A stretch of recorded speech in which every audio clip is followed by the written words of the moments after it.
So first of all, what is it? What is lesson study? What we, because our thinking is emergent on this, we're calling it a cyclical process by a group of teachers. And typically, this is what it involves. I've not put this as a cycle, but it operates as a cycle. And you identify a learning challenge. And in fact, I've just been talking to Zofia about one, which is apparently in the school she worked in, hope you don't mind me saying this one, but they learn English. And many of them don't want to use English and it's spoken for. They're very reticent about speaking in English. And that's an example of a learning challenge that a group of teachers might decide to work on. It's very broad. But it could be, the ones we've seen have been things like, what are mathematicians? Measuring boxes. You know, in one school we work with, the students have terrible time measuring different shapes. And they designed approaches to tackle that learning challenge. That's the first thing that you have to work on as a group, to identify a learning challenge. That can take a while to work out. Then you plan what's called a research lesson. You teach the research lesson. It's not team teaching, normally. There's no reason why it shouldn't be, but in fact normally one person takes responsibility, teaches the lesson. The others observe, normally without getting involved, normally, but some people can't resist. You observe then with a focus on case students. A lot of people recommend 3. We've found looking at 3 quite difficult. So for example, we've done it in here. Phil might teach and I might look at the 3 learners here. 3 students here. And they might be grouped for a particular reason. One of them might be shy, one of them might be very outspoken, one of them might be good at writing, not good at speaking. You know, you choose the learners to match the learning challenge. Is this making sense so far? Yeah? And then you observe the case students. You don't observe the teacher. And that's a challenge as well. We've seen that. Again, some people can't resist. Oh, I thought it was great what they did. Phil and I like to sort of train them not to look at them. Not difficult in my case, but you know, we've had challenges with them. You then meet to collaboratively evaluate the lesson, and then, you know, like hamsters, you begin again. You evaluate, you then decide what the next steps are. In many schools, it will involve the reteaching of an improved lesson to a parallel group. Okay? And that's what you might call the typical lesson study cycle, but there are variations on it. We'll mention a chap called Pete Dudley, who's a visiting professor here. He's done a lot of research on schools, particularly primary schools, and he introduced lesson study to primary schools in Britain through national strategies. Yeah. But at primary, I don't think there was a project at secondary at all. So primary, the document, I'll give you a bibliography, the document is from 2008. So primary schools have been introduced to this. And it's very similar. The key thing is number 7 here, that one. That's where the difference lies. Dudley is a very keen supporter of interviewing the case study students. And Phil will talk to you more about that. That's a bit, you know, you get the student perspective on the lesson and their experience, and you interview the 2 or 3 case students. That makes sense. That's the variation there, yeah? So, you know, we could describe what the cycle is to you, but then you look at any project and you'll find variations too. And then what they do is they disseminate their findings. It's not necessarily a reteaching of the lesson, because it's not always practical. And that's a feature of Japanese lesson study as well. They have these books of lesson studies. You know, I can't imagine the life like it. You're picking up a book of lesson plans and lesson studies. Can you imagine that? You know, bedtime reading. But they've got these huge volumes of them. And they, you know, in different prefectures, they'll identify a learning challenge. So, you know, if they've got anything new, like using interactive whiteboards in the classroom, they'll lesson study. 10 schools will be identified and they will lesson study using this for a year, and then they'll publish their results and other schools will do. Can I just ask, you identified 3 case pupils, Yeah. is that 3 case pupils per teacher who observes? Because it seems like too many to me. Yeah, yeah. We struggle. We have done it that way. I was in one school locally where there were 3 of us, and so we had 9 That's too much. cases. Yeah. You've done 1 to 1, Yeah. yeah. I've got 3 teachers, it's 3 And 3 on Yeah. one. students, That's one what we did. teacher, 1 student. You probably, you'll find huge variation, but you're probably wise, particularly in the beginning. To If do you really want to understand the learning, some very look at effective. 3 pupils. It depends where they're sat. Right. So if you have to have 2 students that you want to look at, so a lot of the stuff that we've done on this project, when I've been observing, I tend to observe 2, possibly 3. But normally we'll do it where all 3 are on the same table. So they're actually all pretty much within your line of vision. Because the advantage of that is you can see how they do group work. Yeah. Yeah, Yeah. that's right. Yeah. But it is one of the big challenges, and Phil and I have just started doing a literature review, trying to identify how observation is dealt with in the literature, and we're not getting very far. It's just assumed that you can observe, and actually it's a question that needs dealing with. We'll come back to I was it. going to say, there's nothing really in the literature about the detail. You don't get thick descriptions about how the observation has been undertaken and what they've been looking for and what they've recorded, etc. It just doesn't exist. It's a real gap. See, the trouble is, in Japan, it's in the DNA. Teachers are brought up to do this. They do this right from the early, particularly at primary level. So they're looking at that all the time. And when there have been comparative studies with the Japanese and, say, American participants, the Japanese have got frustrated with the Americans. They just said, well, they just don't know how to do it.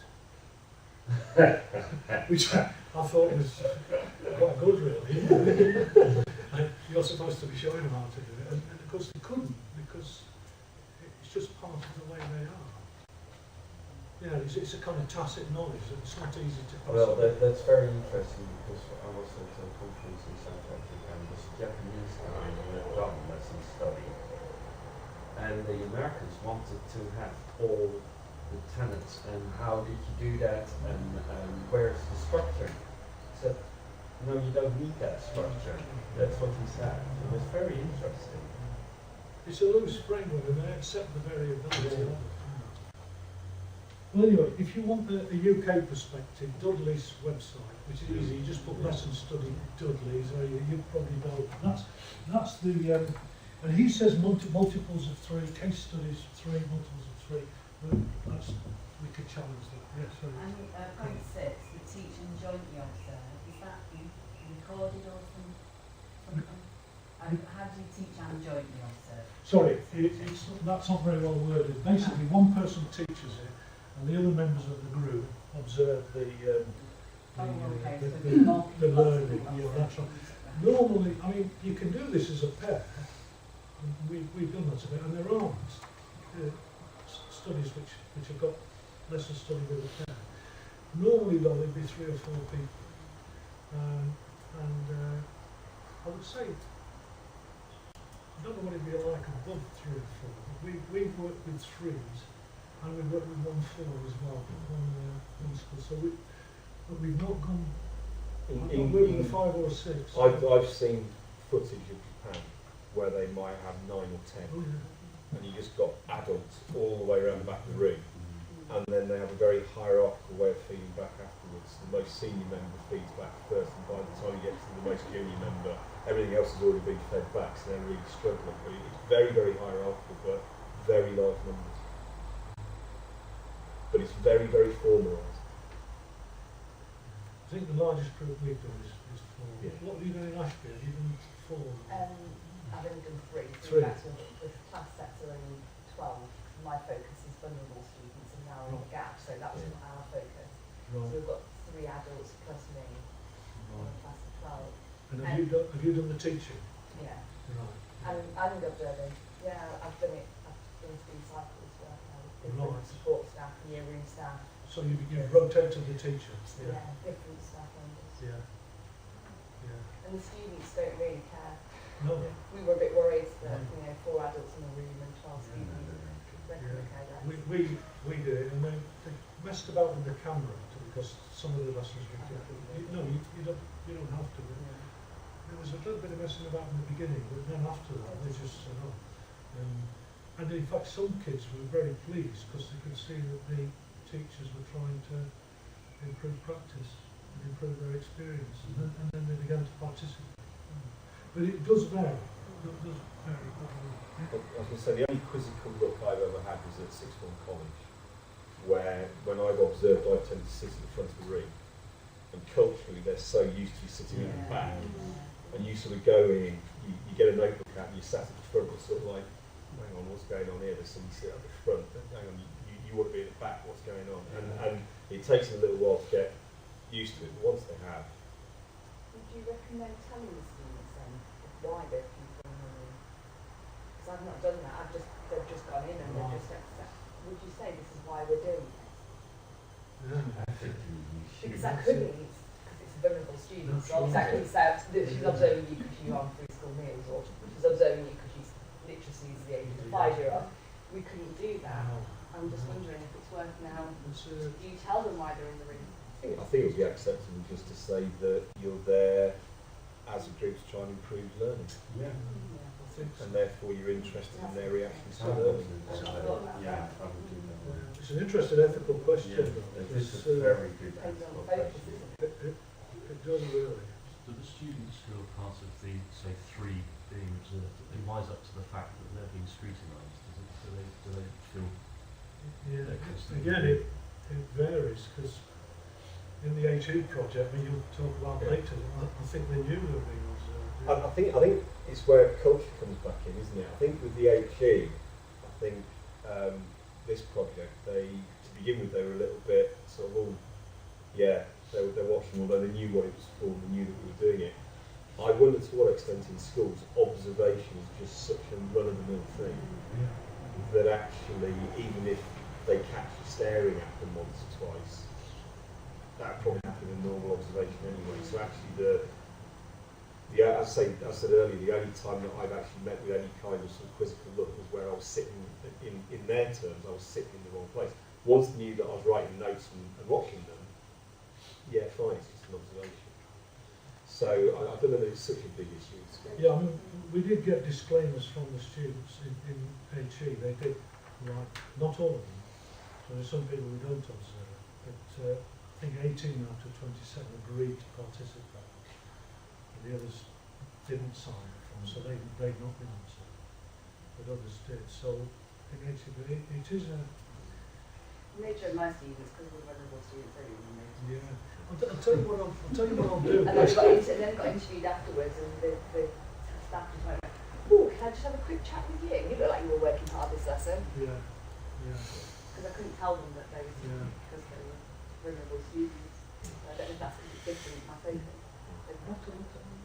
I'll look at the literature as well. There's another question. I can't remember it coming up in the stuff I've read. Ethical.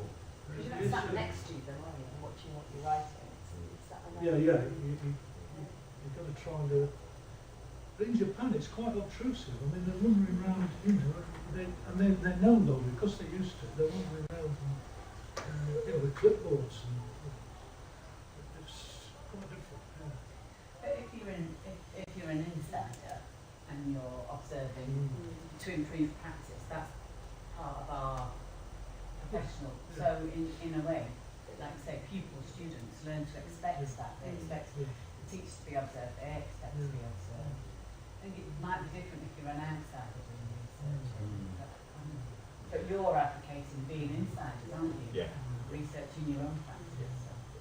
We've done it on the, I'll tell you about this later, everything's getting in disorder, but we've done it on the PGC secondary. And one of my trainees in a school not far from here, she told the kids before, she said, oh, there's this bloke going to come in and he's going to watch the learning. And he'll be looking at your learning. And she told them, and then at the end, she gave them the case students a little questionnaire to fill in. And they brought it to me. It shows that says, oh, Miss told us to give this to you. You were to read it. There you go. And they wrote things like, you know, yeah, I like the way you fostered my independent learning.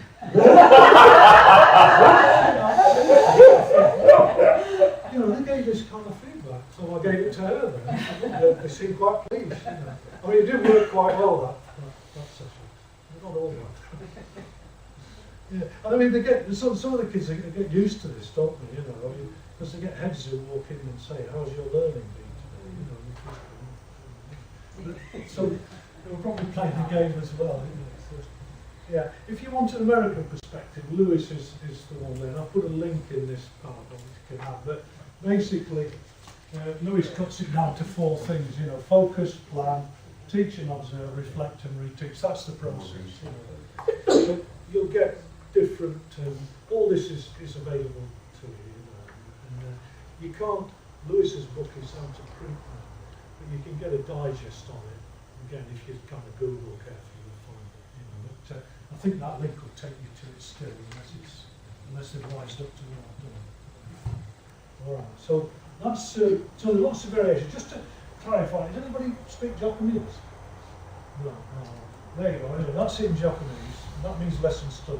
England should be here. I know, she could give us a rendition of it, you know. But basically it's about practice development and professional learning. The key thing we've got to stress is that it's a gradual building of teaching. We did have an interview with the head who said, you know, how will this improve exam results? And Phil, being more enthusiastic than this, got it well, and I just said, we have no idea. So I'm not being invited. Phil will be invited back, but I won't be. It's a slow burn approach to development, and you know, it requires investments, recursive, reflexive. It's apparently been used in Japan since 1870. And that's Dudley 2013 claims that. Other Japanese specialists say since the Second World War, but largely in primary schools, more than in secondary schools. And in the UK since 2008, and it finds its way into policy documents. It's been recommended in Northern Ireland. It's been recommended to Scotland, but from England. Slightly bizarre. So a chap called Tall, because we have a representative from Scotland. Yes, I'm there. Not called Tall. So yeah, you want to be suspicious of it, perhaps. So that's the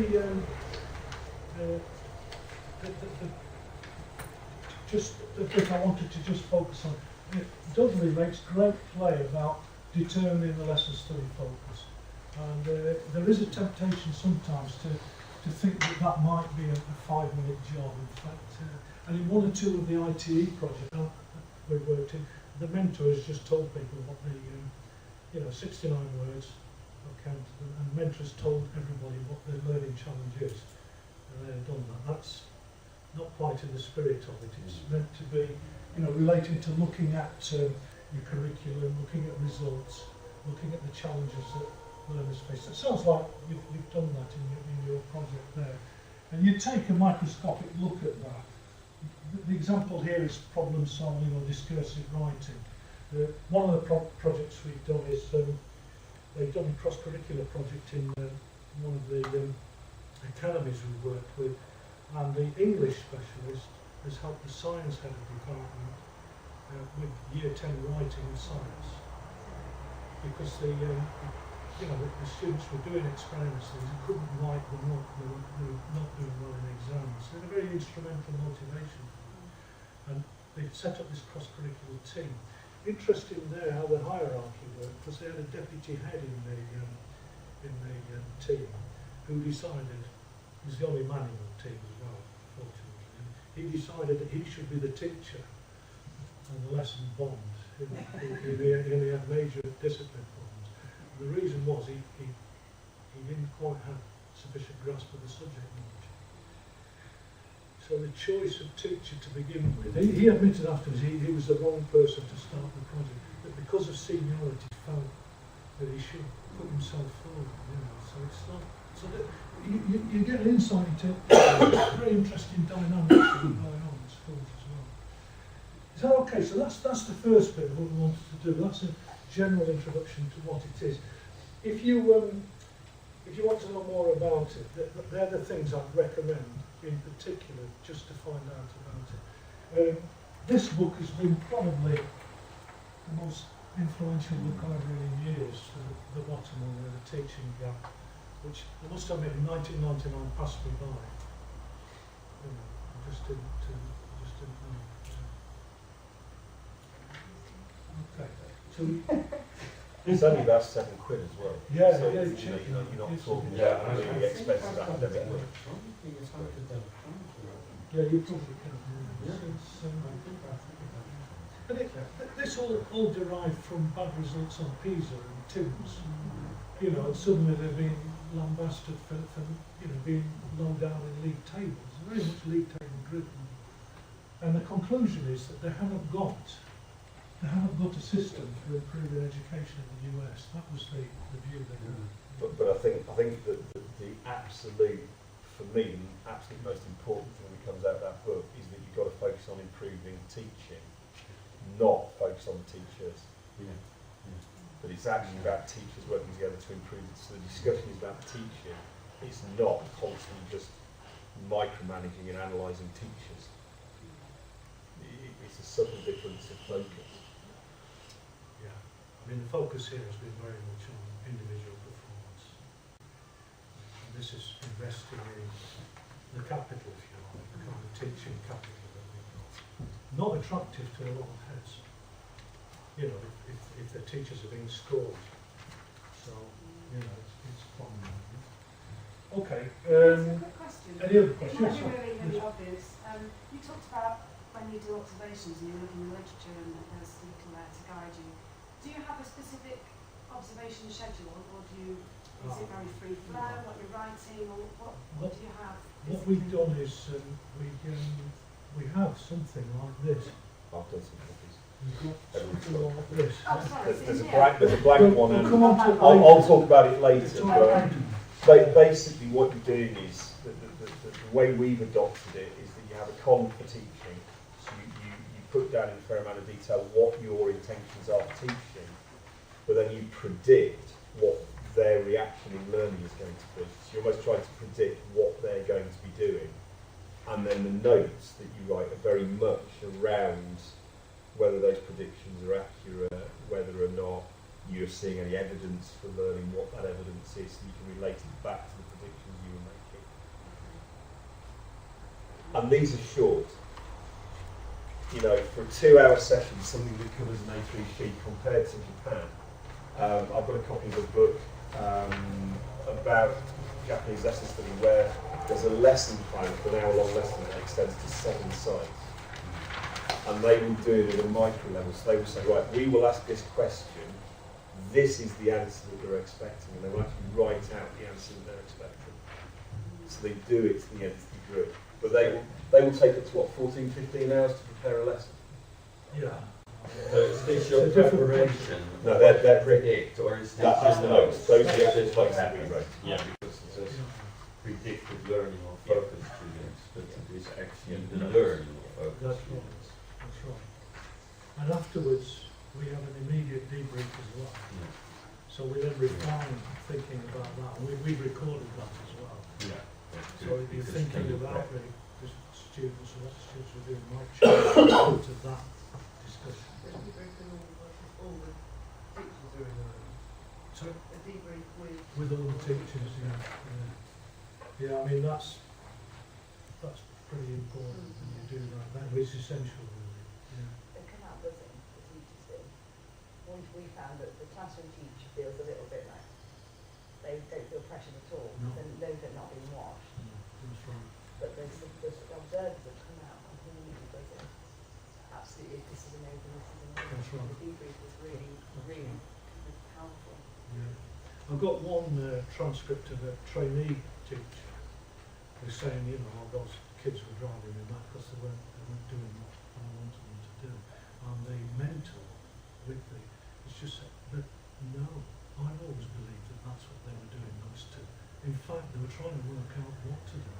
They were talking about the lesson and they were clear about this and this, but they were actually focused, they were trying to work it out.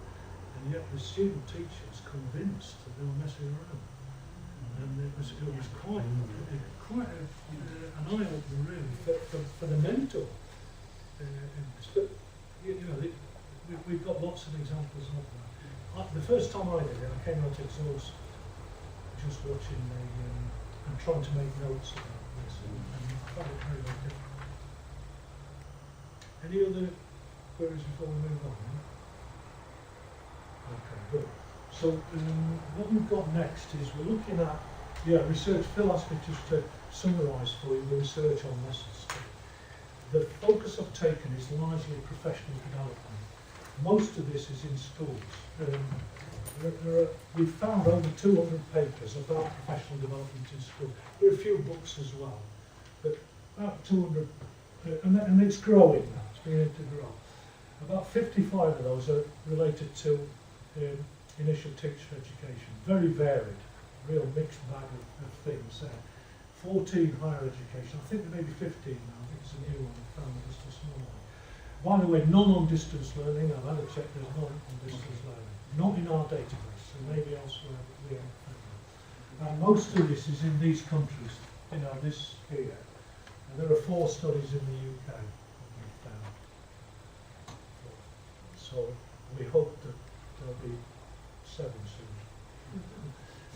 And we're just waiting to hear, But we're hoping to become players in this field in the UK, and that's why I'm here. It's Dudley called it immature yesterday.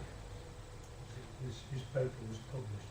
But we've reviewed these papers as, and we found that the literature finds 4 principal benefits. These are greater teacher collaboration, this sharper focus on students' learning. We found that in all the projects we've done, that it's difficult to be exactly sure what it is at times, but we found this as being one of the main results. And there is therefore development of teacher knowledge, practice and professionalism, and we think that there's improved quality of classroom teaching people outcomes. Good morning. This one is much more difficult to claim, much more difficult to show. There are very few papers that can really show that, but they do claim that. On teacher collaboration, it expresses itself in lots and lots of different ways, and we've seen this in our projects. This much more in-depth discussion about teaching and learning. And a strong focus on the students is the key thing there. Learning about the students in ways they didn't expect. Sharing things, well, you could argue that you get that anyway, but in fact in the secondary schools, we've been surprised just how much, even within departments, people have said, well actually, we kind of shared things, we sort of gave things to one another, but then you very often just filed them. Here we'd actually shared them because we co-created them. And there were a couple of instances in interviews with teachers where in the sort of filtering process, so they started bringing a whole series of ideas to begin with, and they were filtering to create a lesson. Some of the resources that didn't make the cut were resources that colleagues hadn't seen before, that then were taken away and using them elsewhere anyway. So as well as the actual lesson study itself, there was also far greater sharing of resources that people just didn't know each other had. And they were using them outside of the direct process. Yeah, heads of department we worked in talked about an increased repertoire. You think about community, because it says here about communities of professional learning communities. Like one of the ideas in, Wenger and Labour Wenger, and sort of communities of practice, is about the shared repertoire. This does provide a vehicle for that. So that's one. If you look at the literature, you find this. Teacher collaboration. What is it? It's that kind of thing that seems to occur. So lots of studies have shown this. This one seems to me to be the biggest one, and it's what interestingly, I only picked this up the other day. It's at the bottom because this is a new paper by Dudley. It's unmasking hidden characteristics of pupils. Do we really want to? But it does capture something of our experience actually. So again, teachers being much more analytical, and we've found this in relation to the PGCE projects that we've done. I know of one student who probably got her job because of this. She got not the most able of my students, but was one of the first to get a job. And in the feedback she got, they actually talked to her about this kind of thing. They didn't know she'd done lessons. And it was what for me seemed to be a very mature response. You know, in comparison, can't prove it, but in comparison to the past, it seemed that it was a much more mature approach. So that's the other one there. Teacher knowledge and professionalism and that kind of always it's tied up with ideas about reflective practice. You know, you get them talking about reflection, about practice and whatnot. And again, you can say, well, there are other ways of doing this. Fine. But we found lesson study to be a useful complement. It provides what Fernandez is one of the big researchers in this, and something of a mission really. She's you can tell you about reflective immediacy and that kind of thing. Leave you to think about that, but that's the other thing there. On teacher knowledge, the big gain is knowledge about pupils and knowledge about individual pupils. I never knew that. I just, you know, you get this in the responses and when they're doing the evaluation. That was a real shock. In our coding, we've written down exceeded expectations. It's all the way through the transcripts we've looked at. We talk about the students and the students exceeding expectations. And there is a message there because there's an issue about, you know, what drives our expectations still and why, you know, what they haven't questioned, if I can throw in a polemic here, is this objectives culture. A lot of lessons say about most kids will do this, some kids will do this, and a few kids will do this, yeah? And the teachers then have not questioned that because they're finding that actually where they're pitching things is not working. Time and time again we see this, they're actually exceeding those expectations. And you wonder whether that kind of objectives culture needs looking at as a result of this. But that's, as I say, you can find all that in that kind of thing in the literature and development of this. The other one is about technology for teaching, you know. And I noticed earlier that Tom, you took a picture, didn't you? I did, yeah. Yeah. I hope you got I tweeted it. You did, yeah.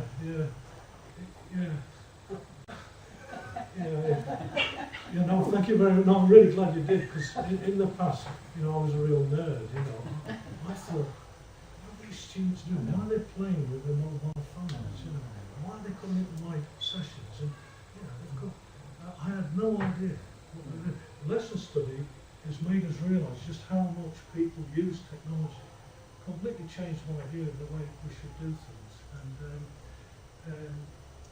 you know, knowledge about technology for teaching, but also technology for learning is something that you'll find in the literature. Is this ringing any bells with you? You know, yeah. So. Yeah, it is. I mean, I would call myself a nerd. I was a bully old fat who didn't like mobile phones in my lectures, and as soon as they went off, I would stop speaking. But nowadays, there's 150 phones going at one time, so you just have to accept that they're using all sorts of technology, talking about it. And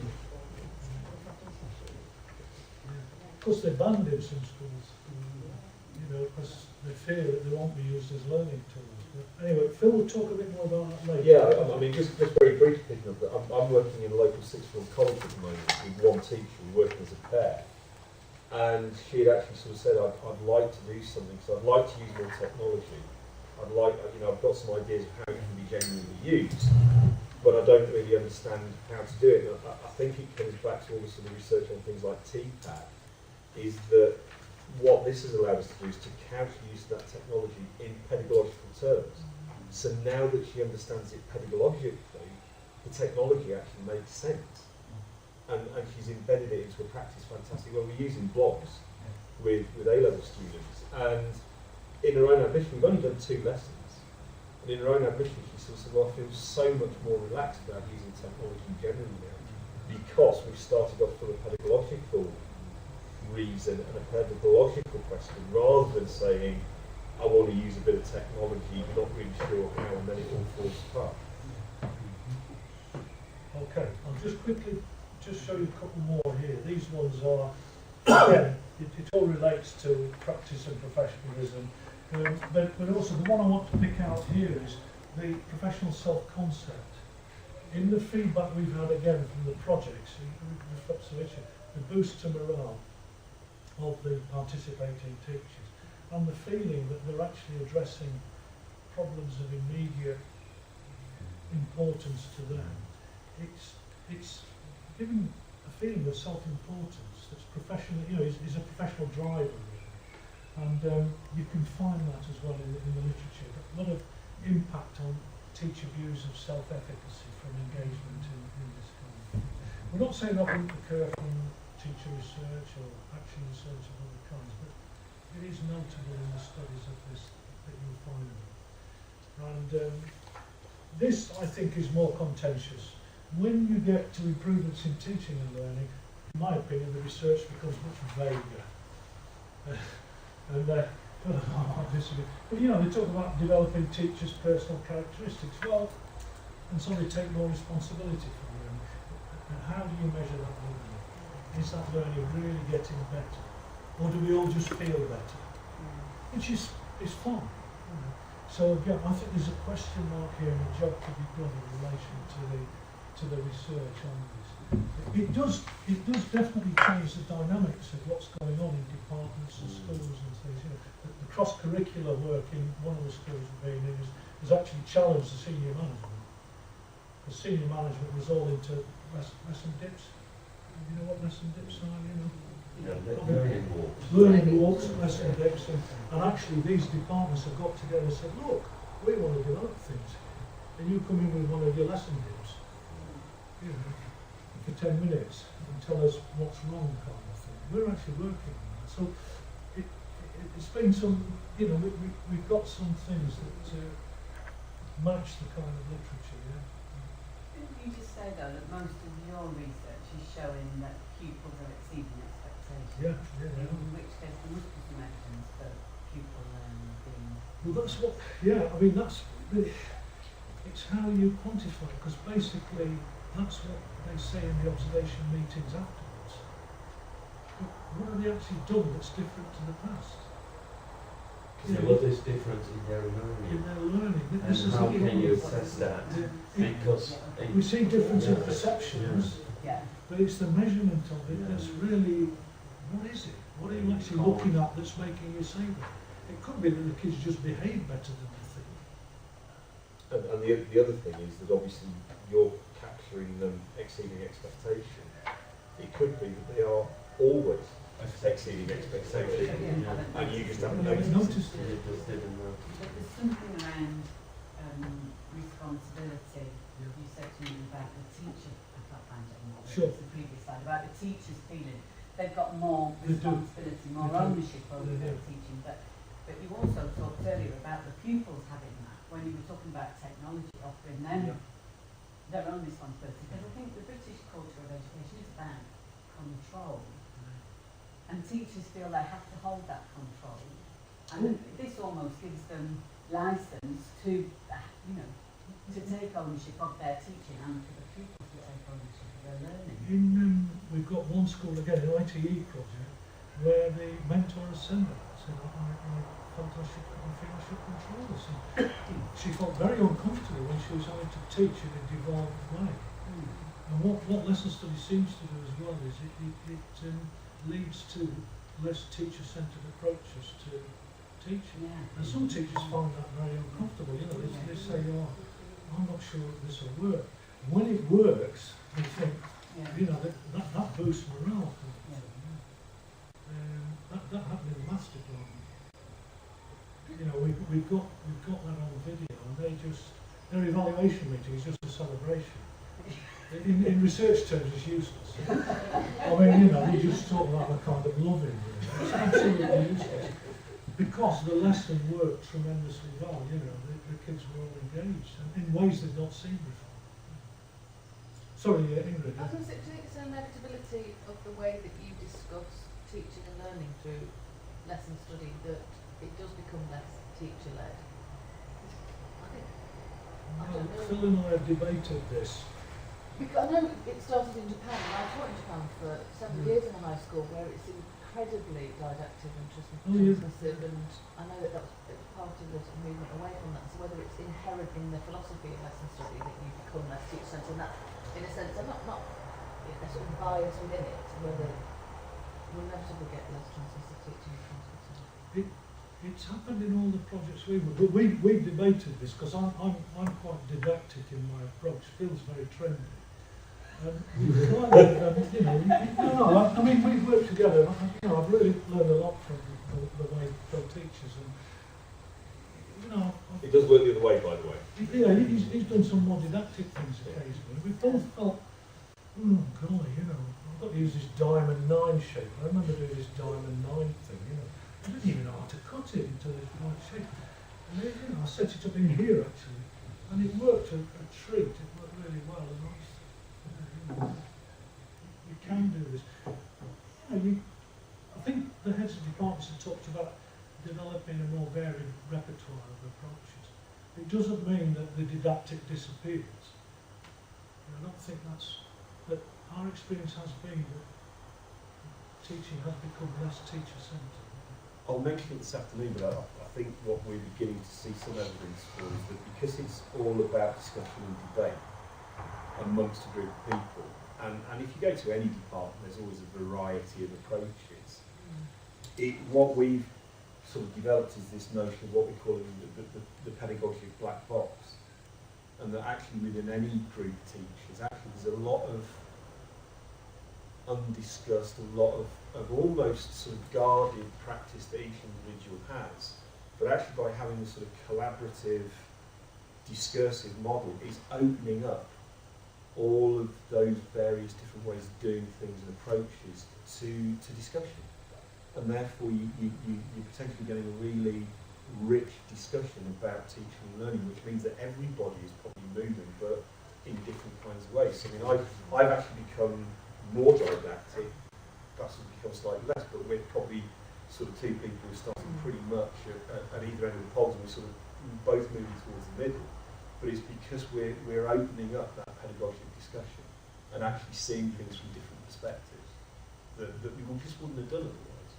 And I wonder to what extent that's happening across all the various groups that we're working with. People are suddenly just talking, and because it's not competitive, because it is collaborative and generative, people feel quite happy and quite confident to just chuck in ideas that may not necessarily agree with other people, but it's then that sort of filtering and discussion, which means that there's elements of everybody's practice, but what you end up with is something different. I also wonder whether, because you're in the process of that dialogic learning, and it is an inquiry process, whether it convinces teachers who might have been less convinced about the idea of the value of talk for learning, because they talk themselves into learning, and so they're able to pass that over. Because I do think still people are anxious that if you let kids talk to each other, that they'll actually do the work, or that it's genuine. So maybe you have to live We've that got examples experience of that as well. in our studies, and you'll find them in the literature.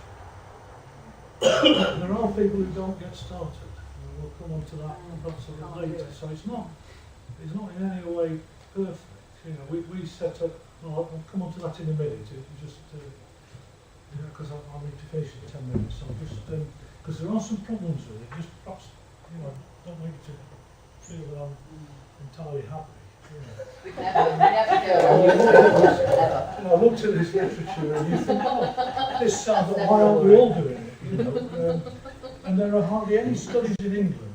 Clear challenge, and there's a promotion in England. That's all we've had. It's kind of propaganda.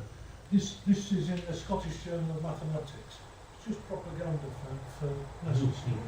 This is a policy recommendation. You get that kind of thing.